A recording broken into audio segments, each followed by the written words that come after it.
Bună ziua, dragi prieteni! Sunt Olga și vă spun bine ați venit la Secretele Grădinarului. Astăzi vom semăna roșii pentru producerea răsadurilor și iată care sunt subiectele de azi. Când se seamănă roșiile pentru răsaduri, cum se pregătește substratul și semințele pentru însămânțare, cu ce putem trata semințele și substratul ca răsadurile noastre să fie sănătoase, să se dezvolte bine și să aibă un sistem radicular puternic și o imunitate puternică. Un lucru foarte, foarte important atunci când producem răsaduri. Și de asemenea, la ce adâncime se seamănă roșiile și care sunt condițiile optime pentru germinarea semințelor de roșii. Între timp puteți să vă abonați la canalul meu, apăsați pe clopoțel și alegeți toate notificările ca să fiți notificați de fiecare dată când apare un episod nou. Și nu uitați să apăsați pe like dacă acest video vă este util și interesant, iar noi începem. Și prima întrebare: când se seamănă roșiile pentru producerea răsadurilor? În primul rând, trebuie să știm că roșiile se pot semăna atât pentru producerea răsadurilor, cât și direct în câmp deschis. Dar atunci când dorim să semănăm semințele noastre de roșii în câmp deschis, atunci trebuie să alegem acea perioadă în care pământul deja s-a încălzit, afară este cald, nu mai este pericol de îngheț. De regulă, în România, această perioadă este cuprinsă între 1 și 10 mai. Cam la începutul lunii mai putem să semănăm roșiile noastre direct în pământ, în câmp deschis. Pentru acest lucru, mai bine să alegem soiuri timpurii, ca să fim siguri ca roșiile noastre să crească, să reușească să înflorească și să fructifice, ca noi să reușim să recoltăm cât mai multe fructe. Dar atunci când producem răsaduri, sigur că putem semăna orice soiuri de roșii, timpurii, semitârzii sau târzii. Când semănăm roșiile noastre pentru răsaduri? Ca să răspundem la această întrebare, trebuie să știm când se transplantează răsadurile noastre de roșii în grădină sau în spații protejate. De regulă, această perioadă este atunci când solul are o temperatură de minim plus 12 grade, afară sunt minim plus 15 grade și a trecut pericolul de îngheț. Roșiile sunt o cultură termofilă și temperatura critică este de plus 10 grade.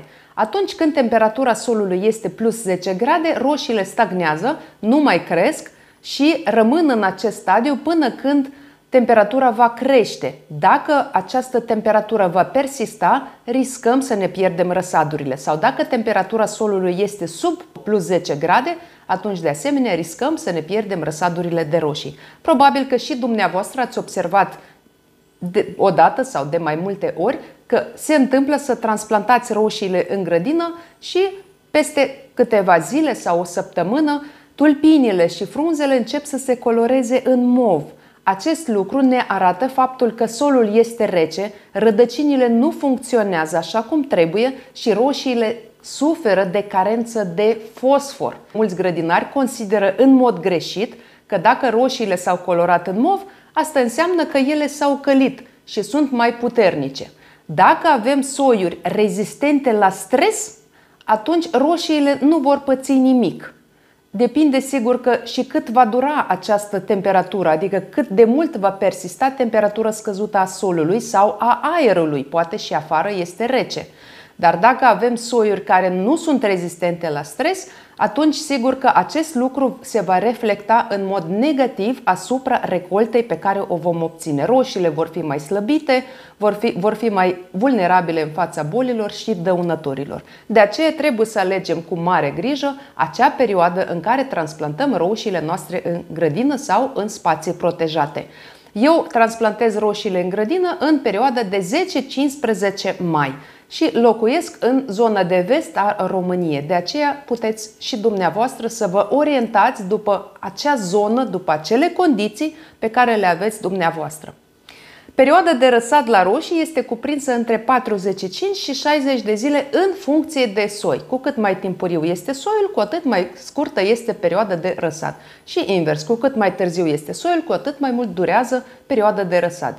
De aceea eu însămânțez roșiile în perioada de 10-15 martie, ca să am 60 de zile până la transplantarea roșiilor în grădină. De regulă, germinația la roșii durează puțin. Dacă toate condițiile sunt întrunite și roșiile au, adică acele semințe pe care le-am semănat, ele au condiții optime, atunci peste 5 zile deja vom vedea primele plante care vor ieși. Și maxim după 7 zile toate roșiile trebuie deja să răsară. Și perioada de răsat se calculează de la momentul răsăririi până la momentul transplantării răsadurilor în grădină. În ce vase putem semăna semințele noastre de roșii? Roșiile nu suferă foarte mult din cauza repicării, de aceea roșiile se pot semăna atât în răsadnițe comune, cât și în vase individuale. Putem folosi caserole de plastic, putem folosi diverse jardiniere, dar acestea nu trebuie să fie foarte înalte. Alegeți jardiniere cu o înălțime maximă de 10 cm. Putem folosi pahare de plastic, alveole, diverse ghivece și așa mai departe. Sau putem folosi pastile cu turbă. Iată, eu voi folosi pastile cu turbă. Dimensiunea pastilelor e 0,41, adică 41 de milimetri. Și în 6 pastile eu voi semăna 30 de semințe, adică în fiecare pastilă de 0,41 voi semăna câte 5 semințe. Apoi, când răsadurile mele vor avea 2-3 frunzulițe adevărate și când rădăcinile vor ieși afară din aceste pastile cu turbă, voi desface pastilele și voi scoate câte o plântuță și o voi transplanta în pahare de plastic de 250 de ml, iar apoi când rădăcinile răsadurilor vor umple tot spațiul din pahar, le voi transplanta în pahare de 0,5 litri și acolo roșiile mele vor crește până la transplantare în grădină. Ce substrat putem folosi pentru însămânțarea roșiilor? Orice substrat am folosi, acesta trebuie să fie fin, permeabil și afânat. Nu vă recomand să folosiți pământul din grădină ca atare, adică doar pământ de grădină, pentru că acesta este destul de greu și cu timpul se va tasa de la udat și în astfel de pământ roșiile se vor dezvolta foarte rău. Cum pregătim substratul și cum pregătim semințele pentru însămânțare? Substratul și semințele se pot trata cu diverse preparate. Eu prefer biopreparate pentru că acestea sunt naturale, așa cum spune și denumirea acestora, ele sunt biologice. Și pentru acest scop folosesc de regulă biopreparate pe bază de tricoderma. Tricoderma este o microciupercă, o ciupercă microscopică cu întrebuințări multiple. Ea practic poate ajuta la descompunerea resturilor vegetale dacă o folosim afară în grădină sau la compost. Ea ajută la protecția plantelor împotriva bolilor. Acest lucru este foarte important și de asemenea, ea fiind o ciupercă de pământ, ea intră în simbioză cu rădăcinile plantelor. Ce înseamnă simbioză? Este o prietenie între plante și, în cazul nostru, tricoderma. Ea practic se cazează pe rădăcinile plantelor și atunci ea ajută planta noastră să se hrănească mai bine, să fie puternică, să aibă o imunitate puternică, să fie mai dezvoltată și per total planta va fi sănătoasă, nu va fi atacată de boli și de asemenea recolta noastră va fi mult mai sănătoasă și bogată. Iată, aceasta este acțiunea tricodermei pe scurt, dacă o folosim pentru plante. În cazul în care semințele au fost bolnave, au avut boală pe ele, atunci tricoderma a tratat aceste semințe și practic le-am semănat deja sănătoase. Și încă un lucru, tricoderma ajunge în substrat cu aceste semințe tratate cu ea, cu tricoderma, și atunci ea va crește practic, va trăi în substratul nostru cu răsadurile și va ajuta plantele noastre să fie sănătoase. Atunci când tratăm semințele noastre cu tricoderma, ea ajută de asemenea ca planta să germineze mai repede și să răsară mai repede, pentru că ea practic îi dă acea energie și atunci planta va răsări mai repede și va fi mai sănătoasă. Toate aceste lucruri sigur că sunt pe scurt, dar ce trebuie să știm este că dacă folosim tricoderma, nu este nevoie să folosim alte preparate chimice, de exemplu. Știți că eu nu folosesc preparate chimice. Tricoderma își va face treaba. Astăzi voi folosi tricoderma de la Mycogardian și am să vă arăt cum se poate folosi aceasta. Biopreparatele de la Mycogardian vin în cutiuțe, cum vedeți și dumneavoastră. Iată, așa arată o cutiuță și așa arată o altă cutie. Într-o cutiuță de dimensiuni mai mici se află o cutie care cântărește aproximativ 200 de grame și în această cutie sunt semințe de cereale care sunt inoculate cu tricoderma. Ea se poate vedea, are și o culoare specifică tipului de tricoderma. Acum am să vă deschid și am să vă arăt cum arată această tricoderma. Iată, așa arată ea. Ea arată ca un mucegai. Aceasta este culoarea specifică acestei tricoderme. Aici am tricoderma viride. În cutii mari vin 3 tipuri de tricoderma. Aici este tricoderma viride. Iată, așa arată ea, așa este culoarea ei.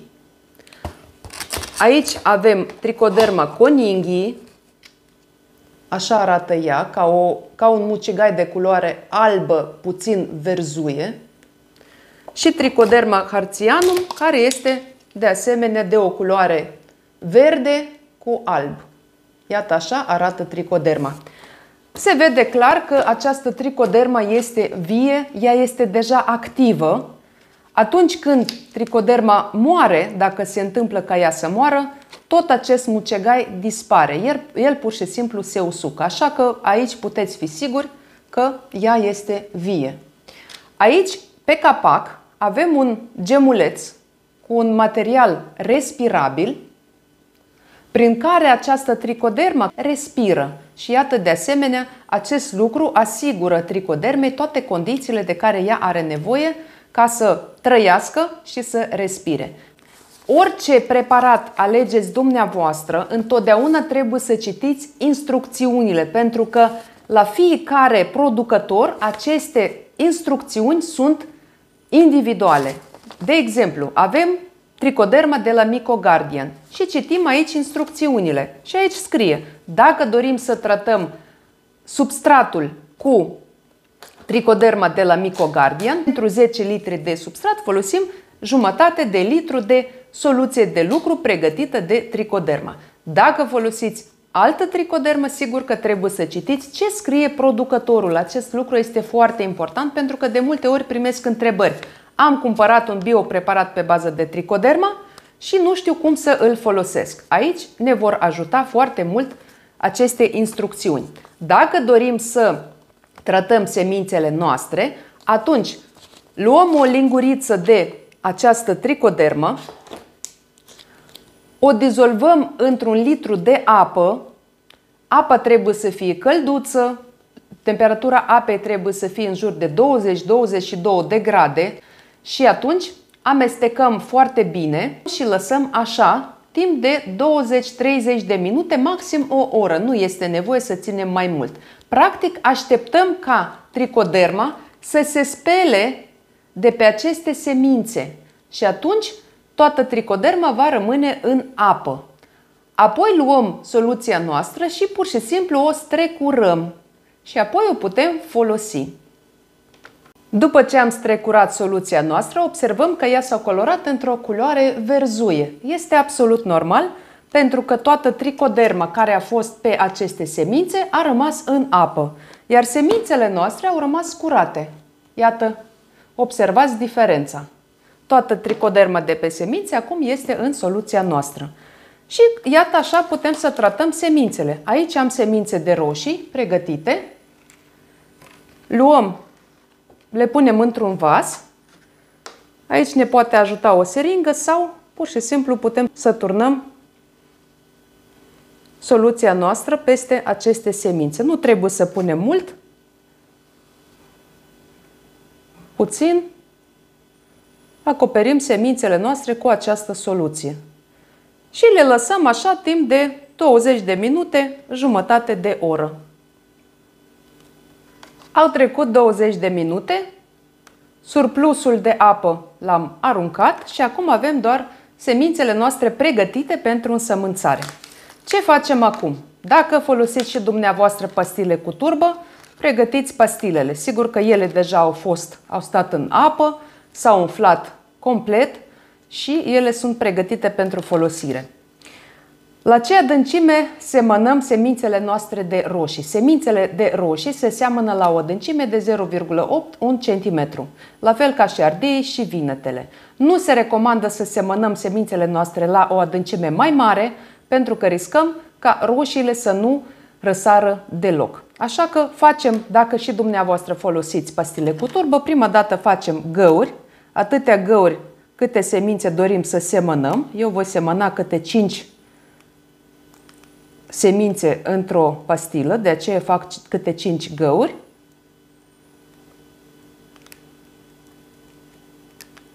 Iar dacă folosiți răsadnițe comune, faceți niște șanțulețe și acolo veți semăna semințele dumneavoastră de roșii. Iată, am făcut și găurele și acum luăm semințele noastre. Putem să folosim ori un bețișor, cum am eu, de bambus, ori un bețișor de urechi, ori putem să folosim o pensetă, cu ce vă este mai bine. Luăm câte o sămânță și pur și simplu punem în acele găuri pe care le-am pregătit. 2, 3, 4, 5. Și la fel și în celelalte pastile.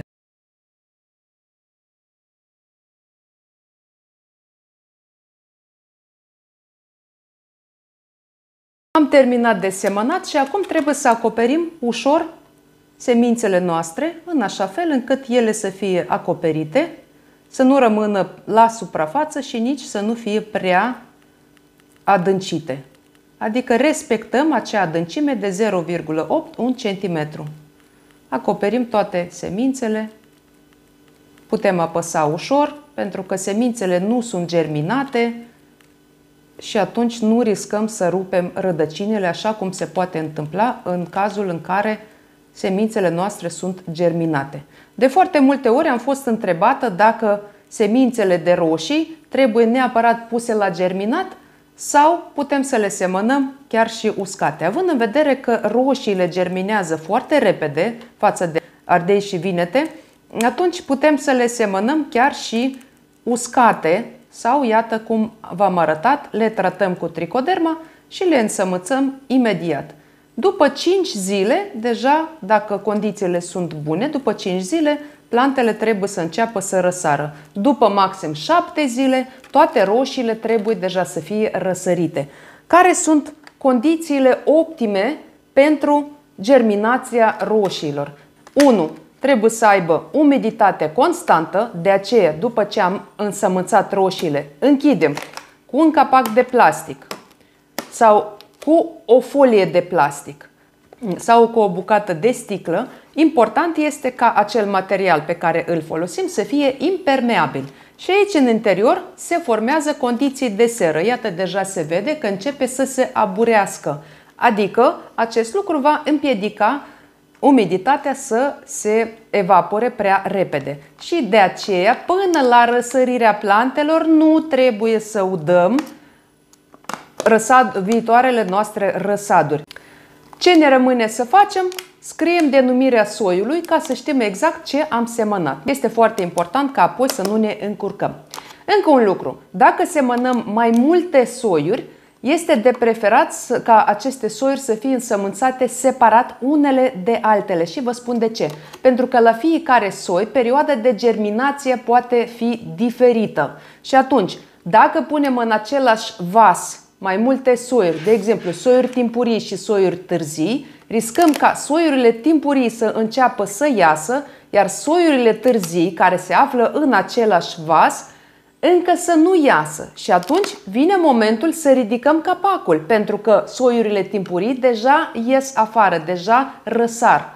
Iar soiurile târzii nu sunt încă germinate sau poate au germinat, dar încă nu au răsărit și atunci riscăm ca suprafața substratului sau suprafața pastilelor cu turbă să se usuce acolo unde noi așteptăm ca roșiile noastre să răsară. De aceea, fiecare soi, iată, alegeți vase, puteți lua și dumneavoastră aceste caserole pe care le puteți refolosi mai mulți ani la rând și iată, într-o singură caserolă atât de mică am aici 30 de răsaduri și este foarte comod și foarte compact, mai ales pentru acei grădinari ca mine care au lipsă de spațiu pentru prima perioadă de dezvoltare a răsadurilor. Temperatura optimă pentru germinarea roșiilor este 25-28 de grade. Și când plantele vor începe să răsară, deschidem capacul sau dăm jos punga cu care am acoperit vasele noastre și le punem la lumină. Și apoi temperatura optimă pentru roșii va fi între 22 și 25 de grade. Iar pe timp de noapte, temperatura, cel puțin în prima perioadă, trebuie puțin scăzută, în jur de 16-18 grade cu plus. Dacă nu aveți astfel de încăperi cu această temperatură, măcar cu câteva grade trebuie să fie temperatura mai scăzută în timpul nopții decât în timpul zilei, pentru că dacă temperatura în timpul nopții va fi prea ridicată, riscăm ca plântuțele noastre să se alungească, pentru că ele vor avea multă căldură, iar lumină nu este și atunci ele tind spre lumină și caută lumină, ca să spunem așa. Dragi prieteni, acesta a fost materialul de azi. Sper că acesta v-a plăcut și vă este de folos, de aceea aștept un like din partea dumneavoastră. Dacă nu ați reușit să vă abonați la canalul meu, puteți să o faceți acum, apăsați pe clopoțel și alegeți toate notificările ca să fiți notificați de fiecare dată când apare un episod nou. Și vă mulțumesc, vă doresc sănătate, spor în toate și recolte bogate. Ne vedem data viitoare, la revedere!